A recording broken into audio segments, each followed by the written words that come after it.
All right, welcome everyone. My name is Dhruva. I'm one of the co-founders of the Junior Explorer program and of Lumiere as a whole, and I am so excited to see you all here today. Over the course of the next 30 to 45 minutes, we're going to be taking you through what the Junior Explorer program is, how it works, the logistics of application and tuition, and so on, as well as answer any questions that you have along the way. But before diving into the kind of the gory details, I wanted to start as we often do with a story, which is who are we and why do we do the things that we do? I grew up in Chennai, which is a city in South India. I've marked it out on the map for those of you who haven't heard of it. And growing up, I don't think I knew a single person with a PhD. If I grew up in an Indian family, so if I really dug hard, I might have been able to find someone doing research in medicine or engineering. But I did debate through middle and high school. And so I found myself interested in a very different set of questions. Questions like, why are some countries rich and other countries poor? What causes violence in societies and how can we prevent it? Why do some countries have incredible technology and other countries don't? And those were the questions that I really wanted to find answers to. And for me, digging into them through debate was the first chance to intellectually engage in it in middle school and then high school. But I figured that going to college in the States, doing a liberal arts degree would be the best way of learning more about these topics. And so I went to Harvard to study economics, but even at Harvard, I was knocking on the doors of professors my freshman, my sophomore year, trying to get access to research opportunities, only to be told, you're a freshman, you're a sophomore, what could you possibly add to our research?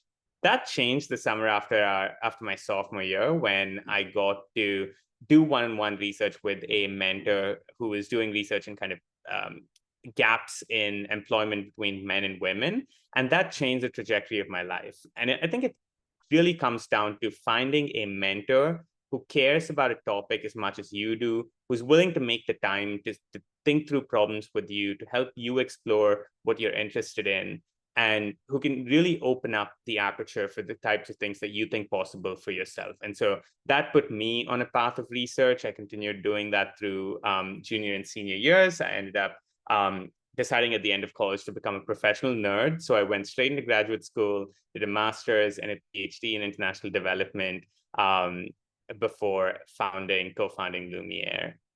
But that summer, I did research with the mentor over at HBS, also changed my life in another way, in that I met the other beaming young man you see there on the screen. That's Steven, who's my co-founder here at Lumiere. And if I grew up not knowing a single person with a PhD, Steven came from a totally different background. His dad was a professor of business at the University of Missouri, and his great-grandfather, Fritz Kahn, whose book you see there on the screen, was such a prominent researcher in World War II Germany that when Fritz had to flee Germany because of the Holocaust, Fritz was Jewish. The person who wrote the letter that got him asylum in the United States was Albert Einstein. So Stephen came from a lineage of researchers, but for him, what he got access to through the research program that he did was someone who he could turn to with questions that were academic, that were professional, that were personal, a mentor that he could trust, who was a few years ahead of him in the things that he was looking to do. And so after graduating college, Steve ended up working at McKinsey, the consulting company, both in the US and China.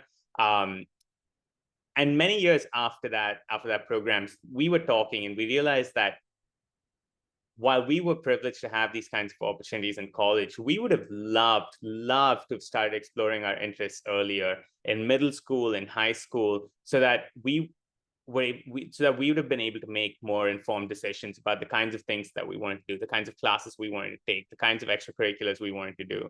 And so that's the context in which we started Lumiere, first as a high school program, and as we started building that out as a middle school program called the Junior Explorer program as well. And that's what we're here to talk about today.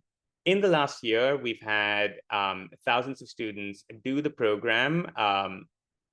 We've had over 9,500 applications. We've had about a little over 2,500 students actually do our research programs. We work with a pool of 2,200 plus mentors, and these students come from over 100 different countries.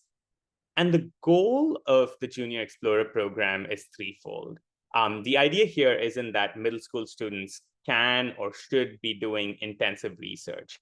But the first core goal of the middle school program, the Junior Explorer program, is to help students explore their academic interests. Middle school is a period where you start making decisions about what you like and what you don't like, what you start thinking about what you might want to be when you grow up. And so the goal of the Junior Explorer program is to help students dive deep into one field and work with a mentor one-on-one to explore that field in more detail. The second part of that is to come out of the program with a piece of output. We truly believe that nothing gives students a sense of agency and independence and confidence in their learning as realizing that they have what it takes and that they're allowed to create output of their own. And so the goal of the Junior Explorer program is to build a meaningful project with the help of their mentor. That could be a short research report, say a 3 to 5 page paper or a trifold or a presentation. But it could be something else as well. We've had students create business case studies in the past. We've had students do more hands-on projects with their mentors. Any of that is possible in the program. It's entirely up to the student and the mentor and what they think makes sense for the field and the interests that the student has. And the final piece is forward-looking, to prepare for high school or college.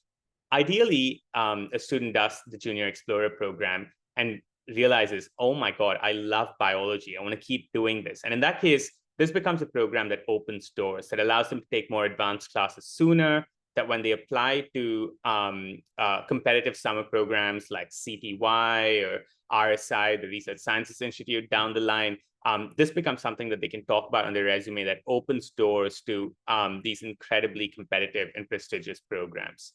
But even the kind of quote unquote worst case where they do the program and they go, oh my gosh, I never want to do something like this again. I think that's really useful information to get in middle school before they start picking courses in high school, before they decide which APs to do in their 9th and 10th grades and which one to do later, as they start thinking about what to study in college.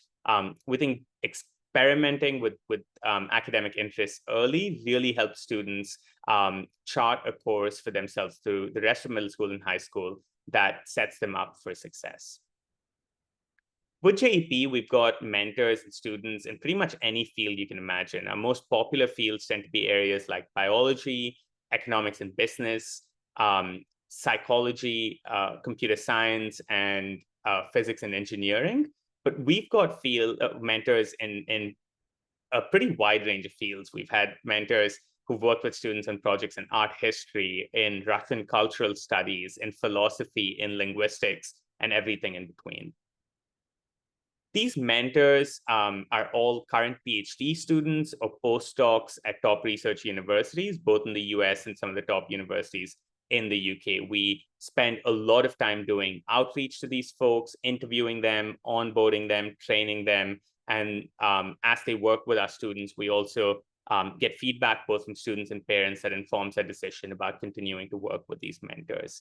Here's a sampling of the types of mentors so that you get a sense of who the kinds of people are that your students might be working with. As I said, we have a pool of over 2,000 mentors. So listing all of them on a slide might take up more space than we realistically can fit. And so students apply to the program. We do a quick interview with them to try to get to know them better. If they're accepted, they're then matched with a mentor. And so this is where the magic happens. Once students kick the program off, students are meeting one-on-one each week with the mentor for about an hour virtually. So the program is fully online. You're meeting for about an hour each week. And outside of that, students are expected to put in about 4 to 5 hours of independent work each week. In the early weeks, weeks 1 to 4, students will be exploring different tracks and topics within the field. So the mentor is really leading here and assigning the student short articles to read or videos to watch or tasks to do, so that the student is able to explore different subfields in the area that they're interested in.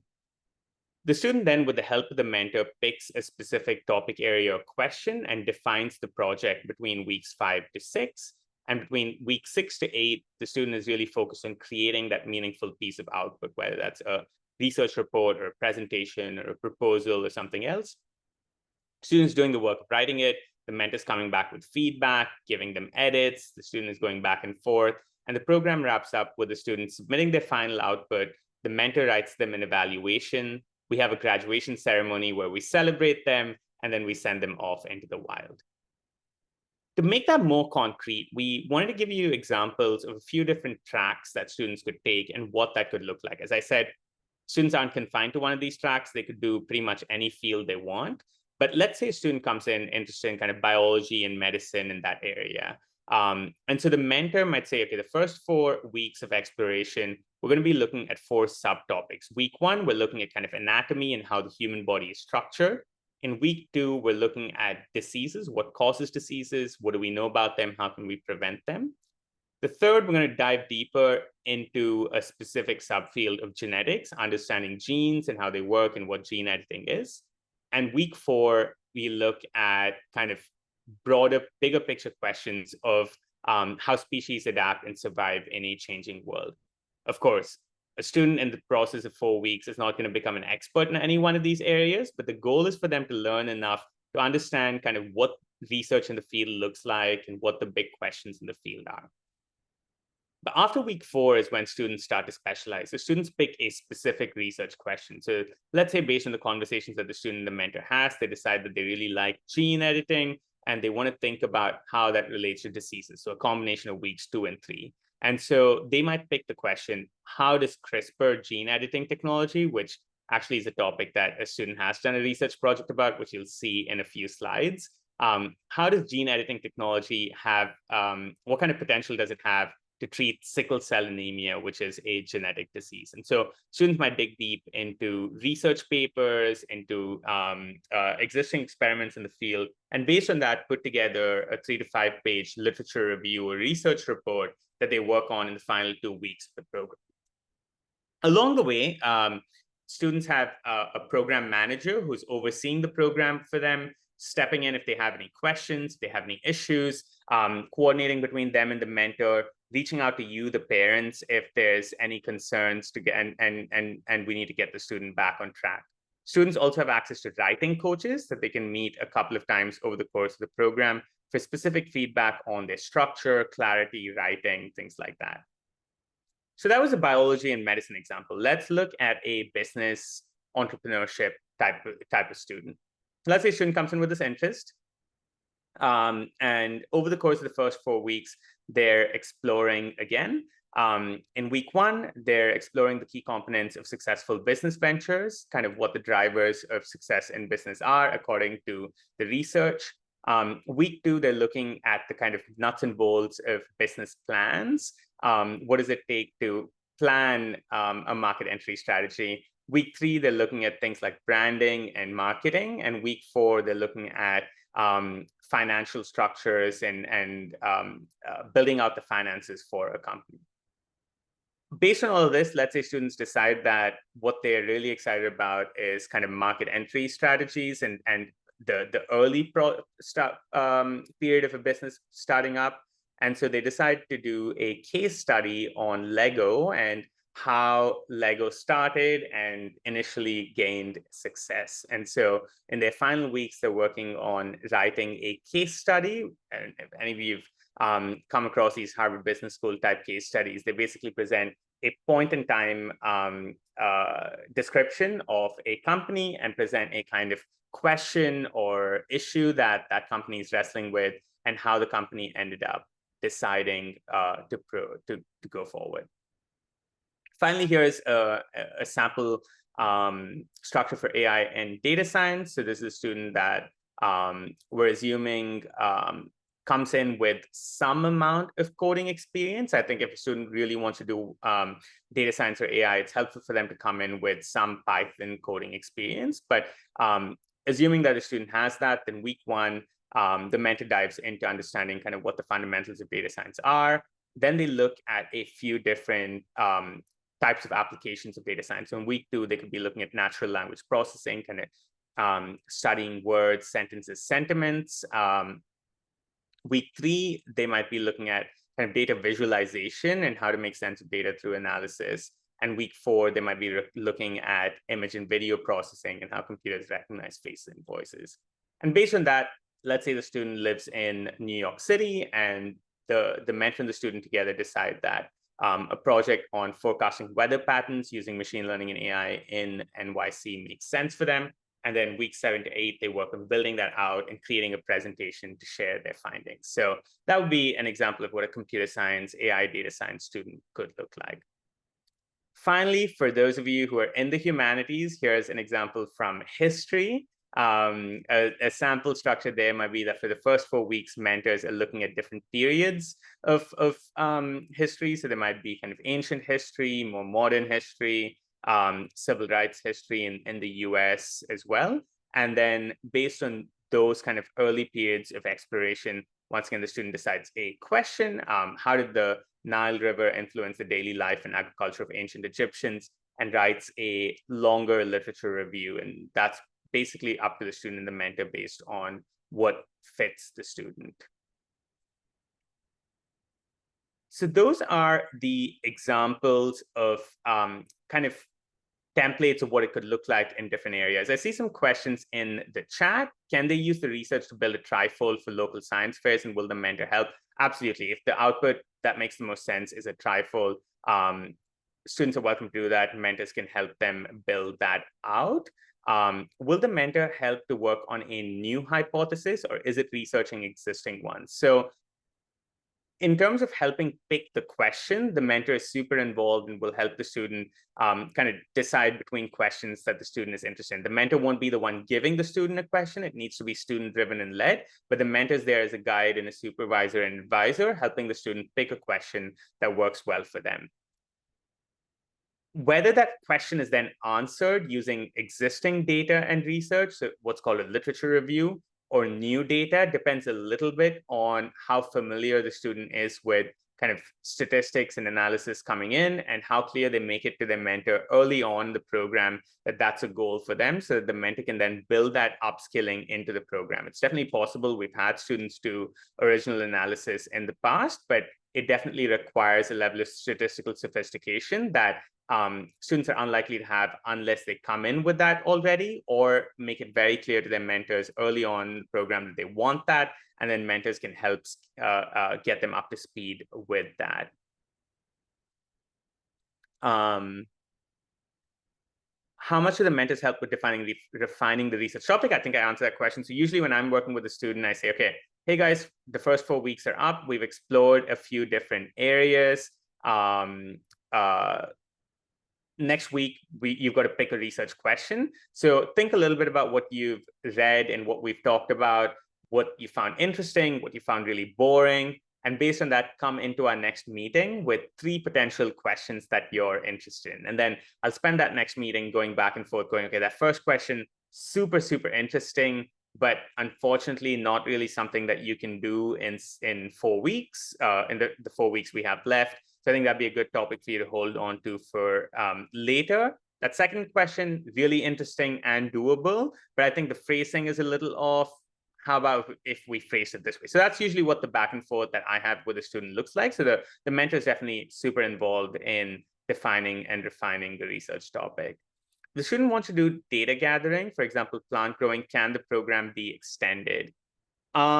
You'll have to email us and we'll have to look at that on a case-by-case basis. There's 2 ways of extending the program, basically. The first is to just space out the meetings with the mentor more. So let's say the final 4 meetings, rather than meeting every week, you're meeting every 2 weeks to give you enough time to, do the experiment and gather the data and so on. We're in principle totally open to that. The program is flexible. We'll just have to check with the mentor if they have the flexibility to be able to do that, because sometimes mentors might have budgeted to do an 8-week program with a student and might have other plans, other obligations afterwards. Usually they're flexible, but I wanted to offer the asterisk just to be very transparent.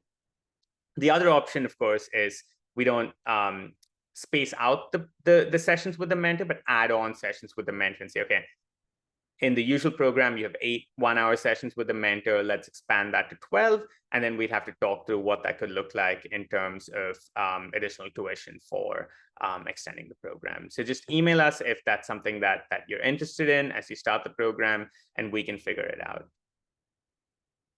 Awesome. I could talk all day about our students because they're amazing, but I will limit myself to talking about 3 of them. So Catherine joined us from Massachusetts, and she was, interestingly enough, given our discussion earlier, looking at gene editing technology. She's looking at CRISPR screening and how they can help identify genetic regulators of immunotherapy response. And we asked her kind of for a comment. She's a superstar, spent the next summer kind of doing a really cool kind of summer program at Hopkins, and is continuing to crush it. And so I think for her, this was her first time ever really kind of engaging with scientific literature. So being able to work with a mentor to learn how to process, read, and then begin to write scientific literature was super useful. And her paper was kind of a review of the types of research that have been done on this field. Bruce did something very different. He was in finance, and he was interested in looking at how kind of different stocks across different sectors perform, and how funds that are kind of investing in one type versus multiple different types of companies do. And so he enjoyed actually looking at historical real-world financial data. So this was an example of a student who did original data analysis, looking at existing data and using statistical kind of basic statistical analysis to dig deeper into that. And so what he found was that he was really able to build up his data analysis skills and also learn about the field of finance. Finally, Amey joined us from California. Super young. He joined us in the 6th grade, and he was also doing research in genetics with a mentor who's a PhD at Penn, and was looking at prime editing, which can and its use in helping cure genetic diseases like hemochromatosis. And so we spoke to Mukti, who's Amey's mom, and she was kind of identifying and flagging how, of course, there's learnings around the actual knowledge. So you learn how to do research, you learn how biology works. But there's also a whole set of kind of softer skills that get unlocked. How do you navigate ambiguity? How do you plan a project and stick to deadlines? How do you communicate by email regularly and effectively? How do you manage upwards and manage expectations with a mentor? How do you give feedback to a mentor? How do you ask for help? All of these softer skills, I think, it's super valuable for students to learn in a kind of low risk environment. And we try to provide that for them and give them feedback and guidance and support as much as we can to help them grow, not just as researchers and academics, but also people. So that's a summary of our program. It's an 8-week virtual program, one-on-one with a mentor who's a PhD or postdoc at a top research institution. The goal of the program is to explore an academic field and come out of it with a unique project. The output is a high school level project, and you also get this evaluation from the mentor. And the tuition fee is $26.90 for the program. And we do have need-based financial aid, families that are making $70,000 or less per annum in kind of the high-income country context, and $30,000 or less in the lower and middle income country context. If this sounds interesting for you, your student, we'll send out the application form in the chat. You first begin with the student filling out the application. We ask for basic questions around what they're interested in, why. We then send out interview invites. The interview is really a low stress, hopefully 10 to 15-minute conversation for us to learn more about the students' interests, to learn more about the students' interests and what they hope to get out of the program, as well as for us to try and figure out who a good mentor for them would be. We then, based on the interview, accept students. Students are asked to put down a $200 deposit to confirm their spot in the program. That's refundable if you eventually decide you don't want to do the program. We then kick off the mentor matching process, where we try and find a mentor that's a good fit. We come back to you with that mentor profile. If you are happy about the program, happy about the mentor, then you pay the tuition and kick the program off. If for some reason you have reservations about the mentor, we go back to the drawing board and find a different mentor. We run the program in cohorts. So we have a cohort coming up in the fall, a cohort coming up in winter that starts in December, and another winter cohort that starts in January. And then we will also have a spring cohort starting in March and a summer cohort starting next June. Applications for the summer will open around December. So if you're looking at this for next summer, that's when you should be setting calendar reminders for. But if students want to do this alongside the school year, and we've had hundreds of students do research programs with us during the summer, and given that it's fully virtual, given that it's about 5 hours per week, have been able to navigate both comfortably, we'd be happy to have them in the fall as well. So that brings me to the end of the presentation. I'll stick around for a few more minutes to answer any questions that anyone has. But before I let you go, I just wanted to wrap up by kind of going back to that first slide. Being able to access academic mentorship really changed the trajectory of my life. It made me such a confident, thoughtful person who was able to build a path for himself in an area that he did not even know existed before doing that program. And I'm so glad that you're thinking about this early and considering doing it. And I really hope that you get the opportunity to experience research either with us or elsewhere. So thank you for coming. You are now free to go. I'm going to hit stop record as well, and we'll open the floor for questions.